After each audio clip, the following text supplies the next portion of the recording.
Hello, எல்லாருக்கும் நான் வணக்கம். எனக்கு இந்த டூர் போட்டதே தெரியாது. எங்கள் பையனோட ஃப்ரெண்டு அவங்க அம்மா போகிறாங்கன்னு சொல்லிட்டு நீ போகிறையாமான்னு கேட்டான். அப்பாவுக்கு திதி வர்றதுக்கு முன்னே போயிட்டு வந்துடுமான்னு கேட்டான்.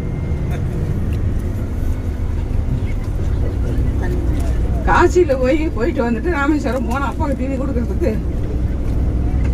நம்மளை விட்டு அப்பா போயிட்டு அப்பா நம்ம விட்டு போயிட்டாருமா, எங்கேயும் போக மாட்டாரு, சந்தோஷமா போயிட்டு வாமா அப்படின்னு சொன்னான். அதுக்கோசரமே நான் 6 மாசம் பயணத்துல 4 மாசமே கட் பண்ணிட்டு நான் யூஎஸ்லேருந்து வந்து இப்போ நான் சந்தோஷமா போயிட்டு சந்தோஷமா வீட்டுக்கு போயிட்டு அடுத்த மாசம் 14ஆம் தேதி ராமேஸ்வரம் போறேன். ஆமா, 3வது வருடம் திதி கொடுக்கறதுக்கு. இது எனக்கு ரொம்ப சந்தோஷம். எங்களை விட்டுட்டு பிரியறதுக்கு எனக்கு ரொம்ப கஷ்டமா இருக்குது. சென்னையில போய் இறங்கி போனா நான் யூஎஸ்ல போய் கூட நான் 4 வாய்ட்டு போயிட்டு வந்தேன். இவ்வளவு சந்தோஷமே இல்லை எனக்கு. இப்பதான் ரொம்ப சந்தோஷம் கிடைச்சிருக்குது.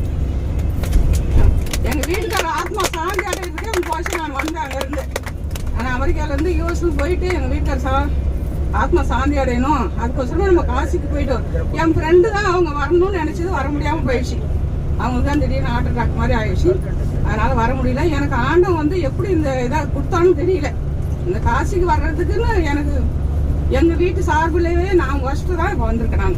ஓகே, எங்க அப்பா போனாரு 20 வருஷத்துக்கு முதல்ல வந்திருக்காரு இங்க. அது பற்றி நான் தான் எங்க வீட்டுல அப்பா காசிக்கு வந்ததே. எங்க அண்ணவங்க எங்க சித்தப்பா பசங்க எல்லாருமே வயசானவங்களும் இருக்காங்க. எங்க வீட்டுல நான் தான் கடைசி. 6 பேர் நாங்க பிறந்தவங்க. 6 பேர்ல நான் தான் கடைசி. நான் தான் இப்போ ஃபர்ஸ்ட் வந்திருக்கேன் காசிக்கே. ஆமா, இந்த சந்தர்ப்பம் எங்க பசங்களால் சொல்லிட்டு எனக்கு கிடைச்சது. எனக்கு 3 பையன்.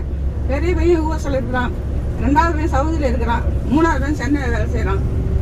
எங்க வீட்டுக்காரர் கொஞ்சம் உடம்பு சரியில்லாம 3வது வருஷம் இது.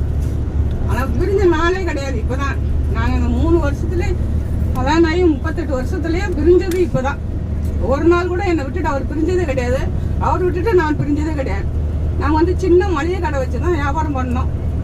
வியாபாரம் பண்ணி சைக்கிள் 100 கிலோ மூட்டையோட அவர் சைக்கிள் அடிப்பாரு. அடிச்சு 3 பசங்க பிஏ படிக்க வச்சோம். பிஏ படிக்க வச்சு பையன் சாஃப்ட்வேர் இன்ஜினியர், 2வது பையன் மெக்கானிக்கல் பெரிய டாப்ல இருக்கிறான், 3வது பையன் சாஃப்ட்வேர் இன்ஜினியர் தான் சென்னையில் ஒர்க் பண்றான். எனக்கு எந்த குறையுமே வைக்கல. என் நகையை விற்று தான் பசங்க படிக்க வச்சேன். ஆனா என் நகையை விற்று படிக்க வச்சதுக்கு ஃபர்ஸ்ட் பையன் கல்யாணத்துக்கு 10 சவரம் நகை வாங்கி போட்டு கல்யாணம் எனக்கு நகை வாங்கி போட்டு அவங்க கல்யாணம் பண்ணான். இன்னைக்கு என்கிட்ட 100 சவரம் நகை வாங்கி கொடுத்துட்டாங்க. எனக்கு எந்த குறையும் கிடையாது. எல்லாம் ஒரே ஒரு குறை தான் ஆண்டவன் என்ன வச்சுட்டான். அவர் இன்னும் கொஞ்ச நாளைக்கு இருந்து நான் ரொம்ப சந்தோஷமா வந்துருப்பேன். ஆனா எனக்கு எந்த குறையும் கிடையாது. பசங்க நல்ல என் பசங்க மாதிரி யாருமே